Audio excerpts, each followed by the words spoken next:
باری نخست در شهر اسفره ولایت سوق مرکز امتحانات مرکز ملی تستی نزد پرزیدنت جمهوری تاجیکستان تشکیل کرده شد. مرکز امتحاناتی در مکتب بین المللی کانتاکت تأسیس داده شده است. اکنون داوطلبان شهر اسفره برای داخل شدن به دانشگاه عالی و کسبی در خود شهر اسفره امتحان خواهند سپارید. از این پیش آنها به کانی بادام رفته امتحان می سپاریدند. حاضر ما با کمیسیون مخصوص در این مکتب نامش کانتاکت گشتیم و تمام میگیم که طلباتی که از طرف مرکز معین گردیده است جوابگو است. یعنی ثبت کامرا، تنظیم کامرا، خود صنفخانه ها، تالاری مجلسگاه، بنگاه طبی و صنفخانه معلمان گوییم که به طلباتی گوییم که زمانوی جوابگو است. البته ما خونی هستیم.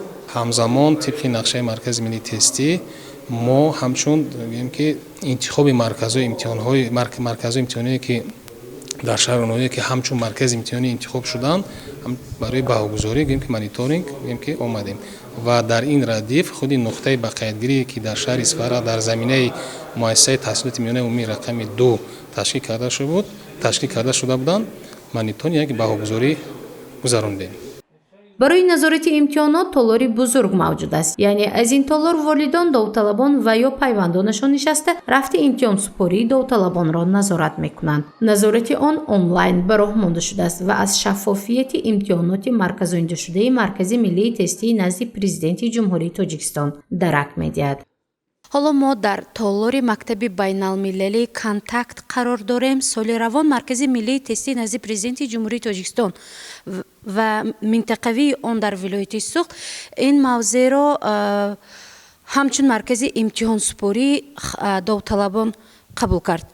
از این رو امسال والدانی که میخواهند رفت امتحان سپاری مرکز ملی تستی نزد پرزیدنت جمهوری تاجیکستان را نظارت کنند از اینجا نشسته طریق آنلاین دانش و رفت اجرای وظیفه های فرزندان خود را میتوانند نظارت برند.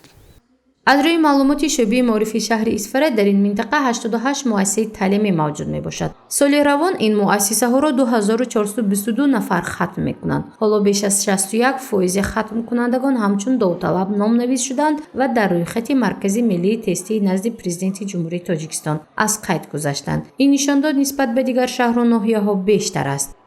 امروز مکتب زمانوی مکتب با تمام شرایط با تمام امکانیتش موجود است که ما دلپرانه همین مرکز نقطه امتحانات همین مکتب تأسیس دادم یعنی که باوری کامل داریم که شرایطی بهترین.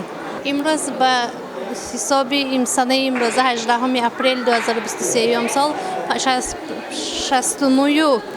61.59%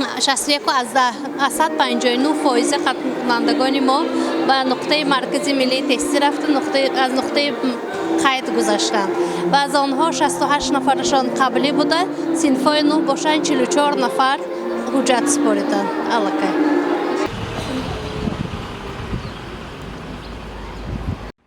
هنوز سپاریدن حجت‌ها برای خودگیری ادامه دارد. ختم کنندگان و خواهشمندان که می‌خواهند به دانشگاه‌های عالی و کسبی و تکنیکی داخل شوند به نقطه بقایتگیری 0204 آمده حجت می‌سپارند. از روی مشاهده در شهر اسفره شماره خواهشمندان برای داخل شدن به دانشگاه‌های عالی بیشتر است.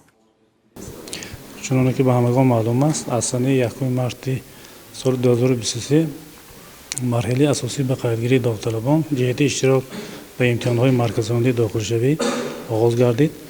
خوشبختانه سال چهارم است که در شهر اسفره نقطه بقایتگیری فعالیت دارد.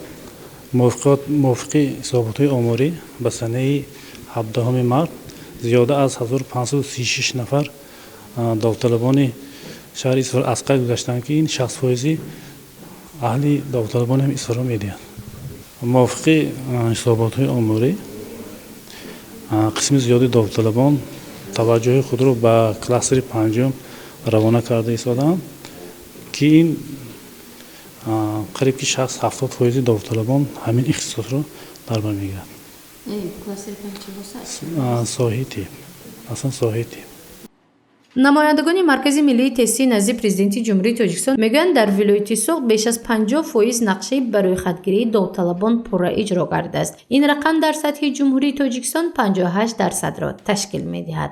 یکی از унсурҳо гӯем принсипҳои маркази миллии тестӣ ин чи аст дастрасии баробар яъне сол ба сол ташкил кардани нуқтаҳои ба қайдгирии гӯем ки дар тамоми шаҳру ноҳияҳо ва ҳамзамон гӯем ки ташкили марказҳои имтиҳон яъне нисбати соли гузашта имсол 2 маркази имтиҳонӣ дар шаҳру ноҳияи ҷумҳурӣ ташкил кардааст. Ин яке аз дар худ дар шаҳри Исфара аст, дуюмаш дар ноҳияи Ёвон ва албатта нуқтаҳои ба қайдгирам нисбати соли гузашта зиёд, чунки ин принсипи маркази миллии тестӣ аст, чунки яке аз принсипҳо дастрасии баробар, яъне довталаб гӯем ки наздикии худи ҳамун истиқомати худи довталаб марказ бояд нуқтаи ба қайдгирӣ ва маркази имтиҳонӣ бояд ташкил кунад.